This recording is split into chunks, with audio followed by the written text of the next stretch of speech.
President, i morgen ettermiddag skal dronning Sonja åpne Barns Spektakel 2011. Årets festival er en ny, sterk manifestasjon av en rivende utvikling og økende aktivitet på tvers av den norsk-russiske grensa i nord. Kultur og næring går hånd i hånd gjennom programmet for Barns Spektakel, som også rommer spennende arena for debatt om hvordan Norge og Russland i samarbeid kan utforske og utnytte viktige naturressurser i regionen til beste for befolkningen. Alle som har fulgt utviklingen i Kirkenes, ser at byen er i endring og preges stadig mer av sitt naboskap til Russland. Innslaget av russere er blitt så tydelig i byen at byen med største selvfølge skiltes tospråklig på norsk og russisk. Det kan neppe være tvil om at gjennombruddet i delelinjeforhandlingene og innføring av grenseboerbeviset vil skape ytterligere dynamikk i området. På norsk side vet vi at Oljedirektoratet allerede har midlene og planene klar til å starte kartlegging av det nye sokkelområdet opp mot grenselinja, bare delelinjeavtalen blir ratifisert i Stortinget og Dumaen.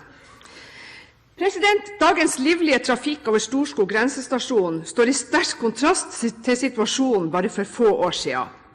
Murmansk fylke har en befolkning på nærmere 1 million og utgjør et spennende nærmarked sett med våre øyne. De har mange norske og nordnorske virksomheter allerede oppdaget, og Russland er for eksempel et av våre viktigste eksportmarkeder for fisk. Med åpnet grense i nord vil det by seg helt andre muligheter fremover, muligheter dagens unge bør kunne gripe.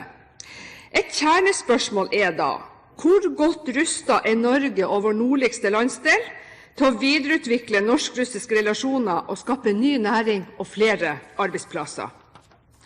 Hvordan står det til med våre språkkunnskaper i russisk og innsikt i russisk kultur og væremåte? Det handler om å kunne sette seg bedre inn i motpartens tenkemåte, og det å kunne se for seg er ikke altfor fjern fremtid, der man gjør seg mindre avhengig av tolken som mellommann i enhver sammenheng. Regjeringen har gjort nordområdene til sitt viktigste strategiske interesseområde med kunnskap og infrastruktur som viktige byggesteiner. Det er i forlengelsen av dette jeg nå vil utfordre kunnskapsministeren til å ta i bruk et utvidet infrastrukturbegrep der språk som kommunikasjonsmiddel også kan gis en plass. Høyre vil konkret oppfordre regjeringen til å igangsette en særskilt satsing på russisk språkopplæring i Nord-Norge for å kunne få enda mer fart på samarbeidet mellom det nordlige Norge og Nordvest-Russland. Jeg har i forkant av denne debatten prøvd å skaffe meg en oversikt over opplæringstilbudet i russisk i de 3 nordligste fylkene. Det var lettere sagt enn gjort. Sannheten er at det per i dag ikke eksisterer noen samlet oversikt. Etter informasjonsinnhenting fra de 3 utdanningsdirektørene, Sør-Varanger kommune og Troms fylkeskommune, avtegner det seg jo et bilde av et opplæringstilbud i russisk, mye basert på ildsjeler og tilfeldigheter, med ett hederlig unntak. Sør-Varanger kommune, der opplæringstilbudene i russisk som andre fremmedspråk virker satt bra i system. Kirkenes har i dag tilbud om russisk fra grunnskolen til høyere utdanning. Interessen for språket synes imidlertid lav i videregående opplæring, og det er bekymringsfullt. Mens det i dag opplyses å være 63 elever i grunnskolen i Sør-Varanger som har russisk som andre fremmedspråk, er tilsvarende tall kun 12 elever i videregående skole. På høyere nivå tilbyr Høgskolen i Alta studie i russisk og har nå 19 studenter i Kirkenes. Totalt vet vi at 110 grunnskoleelever i Finnmark har russisk som andre fremmedspråk. Jeg har ikke informasjon om andre tilbud i Finnmark. Går vi til Nordland og Troms, finnes det spede forsøk med russisk uten at det ligger noen langsiktig plan bak det.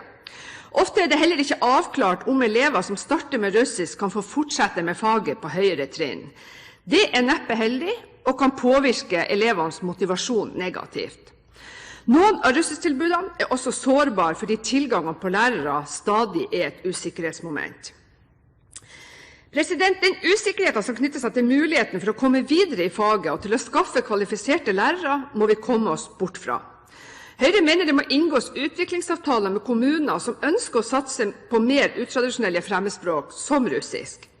Tanken er å sikre rekruttering av kvalifiserte lærere og finne elevrettede tiltak som motiverer flere til å velge russisk og til å fortsette språkopplæringen ved overgang enten til ungdomstrinnet eller til videregående opplæring. Opplæring i språk er en viktig inngangsport til bedre kulturforståelse og for å legge et enda bedre grunnlag for fremtidig samarbeid mellom folk og land. Om kunnskapsministeren er enig med Høyre i at det vil være strategisk viktig å heve språkkunnskapene i russisk generelt, og i Nord-Norge spesielt, vil regjeringen da være med på å utvikle tiltak som kan bidra til at begynneropplæring i russisk kan tilbys i mange flere kommuner i nord. Viktige tiltak for å stabilisere et nytt utdanningstilbud vil være utdanningsstipend for lærere, ekstra tilskudd til utvalgte kommuner som vil satse på russisk som andre fremmedspråk. Utvekslingsordning og utvekslingsstipend for elever og studenter bør på plass, og i denne sammenheng vil jeg peke på at det videregående skoletilbudet i Murmansk regi av Troms fylkeskommune bør sikres permanent statlig medfinansiering på linje med Moskva-skolen som drives av Akershus fylkeskommune. Dagens problemer knyttet til studiefinansiering for disse elevene i videregående skole må også løses. Utvikling av gode russiskferdigheter fra videregående vil på sikt sette flere norske ungdommer i stand til å ta høyere utdanning ved russiske utdanningsinstitusjoner. Det har jeg hørt at næringsminister Trond Giske også er opptatt av.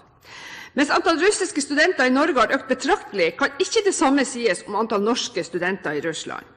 Det er grunn til å tro at manglende språkkunnskaper i russisk utgjør en vesentlig barriere og kan være den mest nærliggende forklaringen på den lavere interessen for å studere i Russland.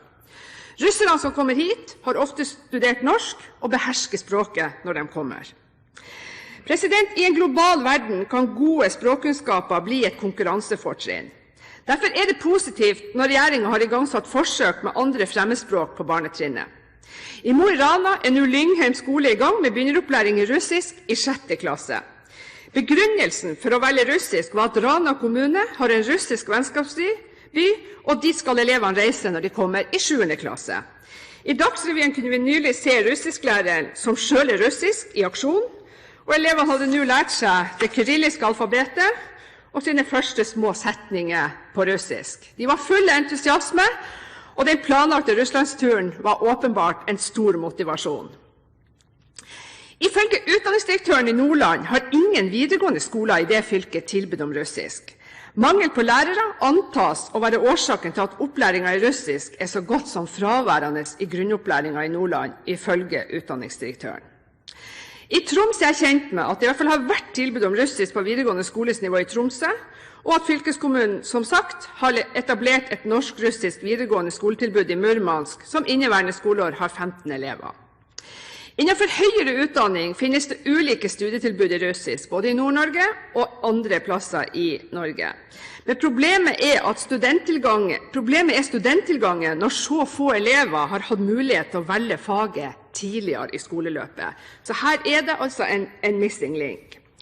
Fra utdanningsdirektøren i Finnmark får vi høre at man gjennom sin nordområdesatsing har igangsatt egne tiltak, med bl.a. 2 Barents-piloter, som er ungdommer som reiser rundt i grunnskoler og videregående skoler for å spre informasjon og fordelene med å studere og samarbeide med Russland. Andre kjente tiltak er folk-til-folk og elevutveksling for å få bedre kjennskap og kunnskap om mulighetene og nabolandet i øst. Det stimuleres også til samarbeidsprosjekt for å oppmuntre til russisk språkopplæring i skolen. Men vi vet at resultatene så langt har ikke vært sånn som man kanskje kunne ønske.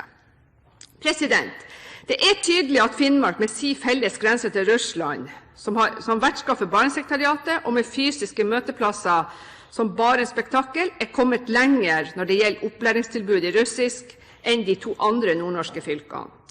Ser vi landsdelen under ett, er fraværet av en helhetlig og langsiktig strategi for satsing på russisk språk veldig iøynefallende. Dette er altså bakgrunnen for dagens interpellasjon, og det er derfor mitt håp at kunnskapsministeren og en samlet regjering vil ta initiativ til å legge til rette for en offensiv satsing på russisk, med hovedfokus på den nordligste landsdelen, og med bl.a. rekrutteringsstipend for lærere og tilskudd til etablering av sammenhengende opplæringstilbud fra grunnskolen i et utvalg kommuner.